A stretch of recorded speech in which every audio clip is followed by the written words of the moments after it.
လက်တော့လည်းကြိုဆိုကြအောင်ကျွန်တော်ဒီမတန်းနာဘူးပေါ့နော်โอเคဟာလေလုယာသူ့လိုတတိခံဖို့အတွက်တော်တော်ကောင်းဒီလိုမျိုးအချိန်တိုင်းမပေးနိုင်တဲ့အတွက်ဘာခေါ်လဲဒီလိုမတည့်ရတာဒီနေ့ကြာလာပါပြီဒီကပြောချင်တာကကျွန်တော်ကိုကောင်းကောင်းပြည့်တဲ့ relation ရှိနေတယ်အဲ့လိုဆိုဒီနေ့ကျွန်တော်ဒီမှာရက်ချင်းအကြောင်းနံပါတ်1ချက်ကတော့ဒီ MCC မှာပါဝင်ရတာတစ်နှစ်တည်ပါပြီလို့နော်ဒီနေ့ရောက်ဆိုတော့ဒီကနေ့2011 October မှာစတော့ကျွန်တော်ဒီ MCC ရဲ့ဟိုတော့စံတမ်းနဲ့ပါဝင်လာတယ်အခုတစ်နှစ်ပြည့်လာပါပြီရရှိနံပါတ်တော့ကြီးမှန်းပါပဲဆိုတော့ဒီတစ်နှစ်ကလည်းမှာအများကြီးကျွန်တော်ပြောစားရှိတယ်ကျေးဇူးတင်စားရှိတယ်ပြီးတော့ချုပ်ပြောလိုက်လို့ဆိုလို့ရှိရင်ကျွန်တော်ဒီနေ့ချက်မှာညာပြင်ကျေးဇူးတော်ကြောင့်ဒုက္ခဆင်းရဲတော်များစွာမရှိပါခေါ်မရှိရတာနဲ့အဲ့ဒါကြီးမရှိအောင်ဖန်တီးကျွန်တော်ကိုဒီမှာဒီကိုတင်သားများရဲ့ကိုကြီးချင်းစုတောင်းပေးခြင်းဖေးမကိုကြီးမှုများစွာကျွန်တော်ခံစားရတဲ့ကျွန်တော်ဒီနေ့တာလေးမှာပြင်းရတဲ့အချိန်10မိနစ်တစ်စက္ကန့်4တော့မှရှိပါတယ်ဟာလေလုယာဒါတကယ်ကောင်းတဲ့တရားကြောင့်ဖြစ်ပါတယ်ပြောလိုက်တဲ့နေ့တာဘယ်လိုပုံကောင်းမှန်းတော့မသိဘူးဒီနေ့ပြပါဆိုတော့ဒါတည်းဆိုတော့ခဏလေးနဲ့ပုံသွားပါလေဒီပုံသွားတဲ့အကြောင်းရင်းကဖျားရှင်ကောင်းတဲ့အတွက်ကြောင့်ဖြစ်ပါတယ်နောက်နံပါတ်2ချက်ကတနည်းတာတွင်းမှာကျွန်တော်ရဲ့လုပ်ငန်းအဓိကဖြစ်တဲ့ခဏလေးပါကျွန်တော်ဒီ MCC တင်းတော်မှာကျွန်တော်ကိုဒီနေရာမှာဘယ်လိုခန့်ထားလဲဆိုတော့ဒီရဲ့ခဏလက်ထောက်ပြီးပါကျွန်တော်ရဲ့ position အနာကိုကြည့်ရတယ်အော်တော့ရဒီရရှိတယ်ဒါဆိုအားလုံးမသိဘူးပေါ့ကျွန်တော်ဒီတော့ရှိပါပြီနော်ဆိုတော့associate worship pastor and media director ဆိုတော့ဒီတော့ကျွန်တော်ခန့်ထားပြီးတော့ website မှာလည်းကျွန်တော်တို့တင်ထားပါတယ်ဆိုတော့အဲ့ဒီကြားထဲမှာကျွန်တော်တို့ဒီတာထဲမှာအဓိက media နဲ့ပတ်သက်တဲ့ဟာတွေကျွန်တော်အများကြီးတင်ပြစာရှိတဲ့ဟာရှိပါတယ်တိုးတော့ကျွန်တော်ဒီနေ့က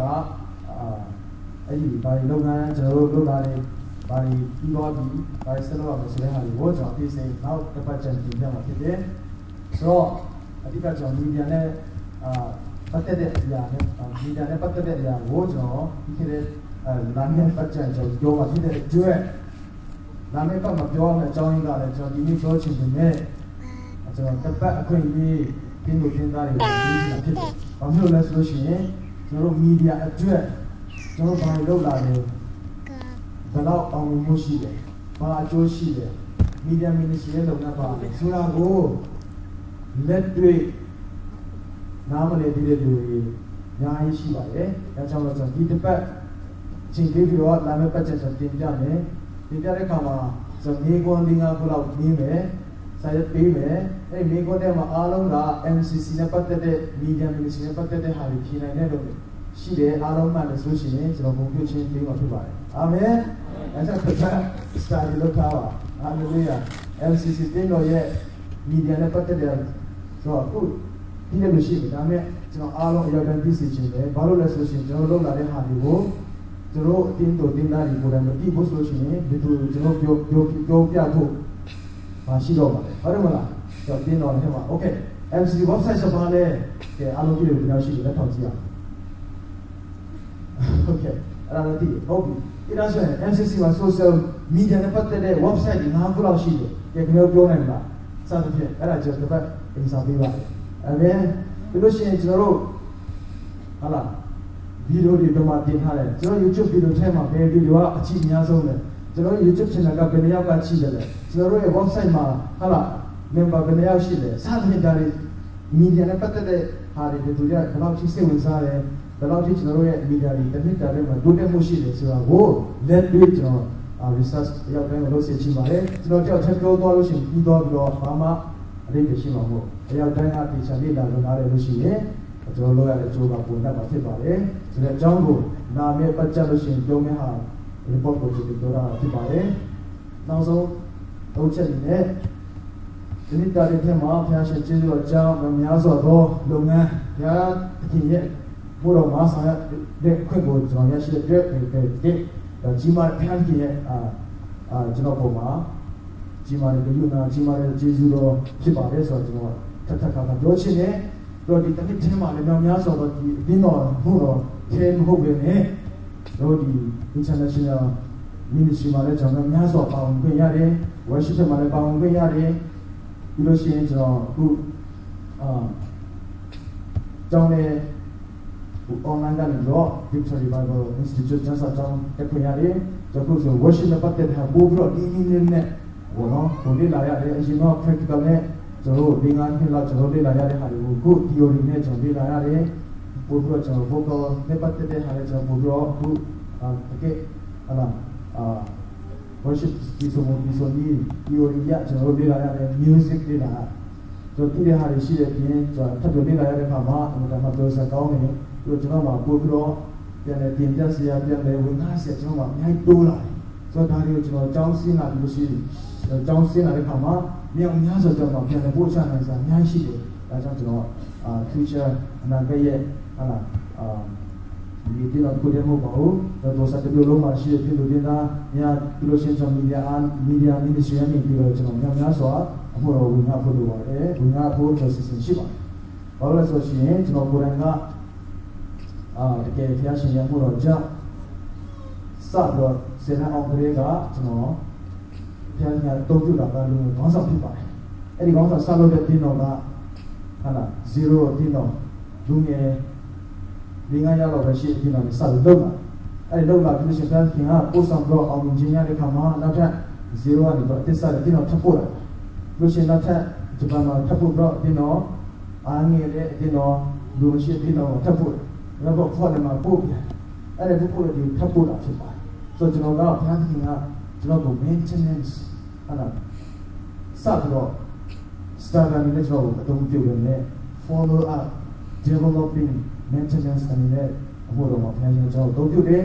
ကျွန်တော်အသုံးပြုတဲ့နေရာမှာဘုရားသခင်ကအတင်းတော်ရဲ့အမှုတော်ဆောင်ဟုတ်ပဲနဲ့ခရစ်တော်ရဲ့အမှုတော်ဆောင်မှာအသုံးပြုဆိုလိုတာကများစွာတော့ဘုရားမှုတော်ဆောင်တဲ့လူကအတင်းတော်တက်တဲ့ကျွန်တော်တို့လောက်တာများပါတယ်။ဘာလို့ဆိုဒီအတင်းတော်မှာပဲကျွန်တော်တင်းတော်မှာလောက်တော့ကောင်းပါတယ်မကောင်းပြောတော့မဟုတ်ပါဘူး။ဒါပေမဲ့ဖခင်ကကျွန်တော်တို့ပြုတာကျွန်တော်တို့ပြချင်တာဖြစ်ပါတယ်။ဆိုတော့နားလေရလွယ်အောင်ပြောလို့ဆိုရှင်ဤတွင်နဲ့နိုင်ငံတကာဆိုတဲ့ဟာကျွန်တော်နားလေဤတွင်ဆိုတဲ့နေရာမှာကကျွန်တော်တိုင်းပြည်ထဲဖြစ်ပါတယ်။နိုင်ငံတကာလို့တဲ့ခါမှာကျွန်တော်နိုင်ငံစမှမရှိတဲ့အားလုံးကိုနိုင်ငံတကာလို့ခေါ်တယ်။ဒီနေ့လည်းကောင်းတယ်အတင်းတော်ကျွတ်တဲ့ခင်ကဒိတ်တိတ်ချင်းပေးတဲ့လူရှိတယ်လို့နိုင်ငံတကာဟာလားဒီပတော့အတင်းတော်အတိအကျဖျက်တုံးတဲ့လူရှိတယ်ကျွန်တော်ကအဲ့လိုပဲအတင်းတော်တနေရာထဲမှာကျွန်တော်ဒီတော့မှဖျက်အကြရှိအထောင်တင်းတော်လွတ်တဲ့နေရာတိုင်းကျွန်တော်ပို့ပါဆိုတော့ဒီနေရာရောက်တာလည်းကျွန်တော် phone နဲ့မှာကနေတော့ကျွန်တော်ဖျက်ရှင်ပို့တာကိုကျွန်တော်စရောက်တဲ့နေရာတွေတော့ဒီတိတ်ထားတဲ့ခဲ့တဲ့အတိုင်းဖျက်ရှင်ဒီမှာပို့တယ်လွတ်တဲ့ဟာတွေလို့ဆောင်ပြီးတယ်မရှိတဲ့ဟာတွေလည်းရှိကျွန်တော်ဖျက်သူပေးထားတဲ့ gift ဖျက်ရှင်ကကျွန်တော်ကိုပေးထားတဲ့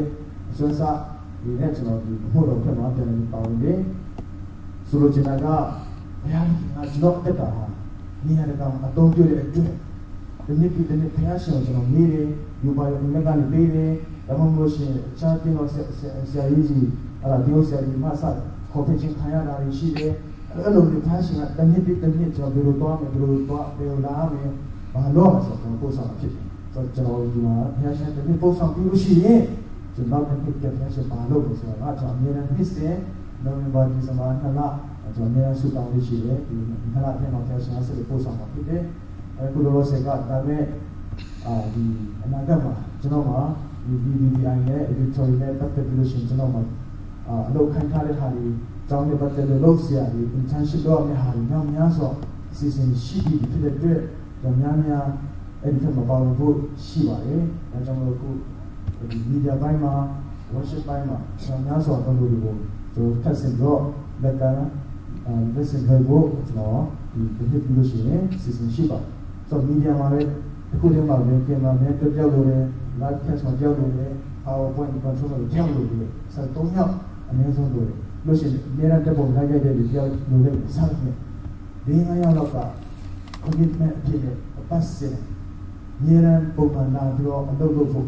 ဒီတဲ့ထုတ်ထမှာတော့9ယောက်လောက်လို့ရှိရင် worship မှာလည်းကိုယ်မျိုးတော့ဒီနေ့ကျွန်တော် worship ဖြစ်နေတော့နောက်ပတ်စဉ်ကျွန်တော်ပြောမယ်ဆိုချင်တာကဆိုရင်နေရာကခုဖြစ်တဲ့ worship gifted media ministry ကျွန်တော်ဥစားရဖြစ်တဲ့ဂုဏ်ကြီးရဲ့ဝဏ္ဏတာရဲ့ဘုရားရှင်ရဲ့ချင်းဝတ်ဆိုတော့ဒီတင်တော်ရဲ့လက်ရှိယခုခေတ်မှာ worship နဲ့ media ဆိုတာဒီတော်တိုင်းမှာအကြီးမားဆုံးထိရောက်ဆုံးကျင့်ကြံဆုံးဖြစ်ပါတယ်ကျွန်တော်တို့ Christian လုပ်တဲ့ခါမှာ live လုပ်တဲ့ခါမှာပုံမှန်တကယ်နေရာမှာလာတဲ့လူချက် internet ကကြည့်တဲ့လူက9ဆလောက်ပုံများတယ်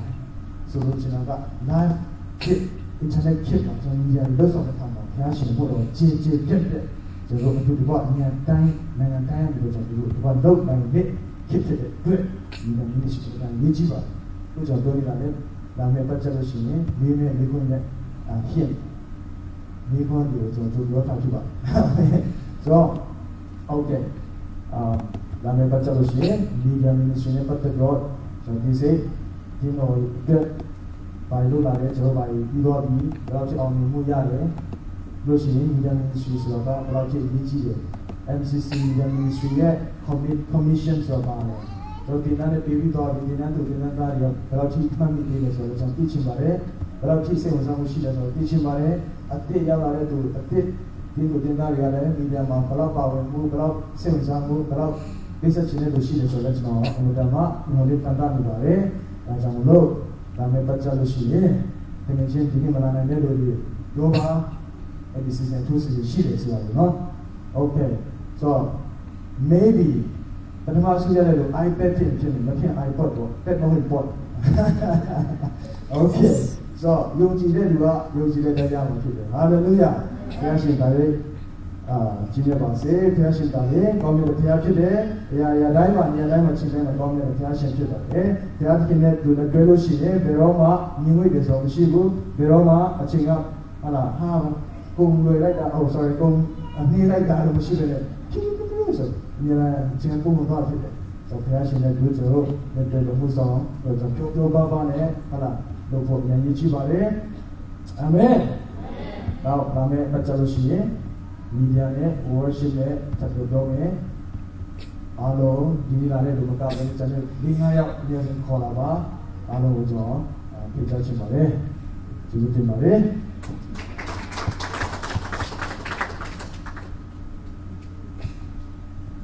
ဒီခါချင်းနဲ့ဒီနေ့ပြီးတော့ဆရာတော်ကိုကျေးဇူးတင်တယ်ကျွန်တော်တို့တတိထားရမှာက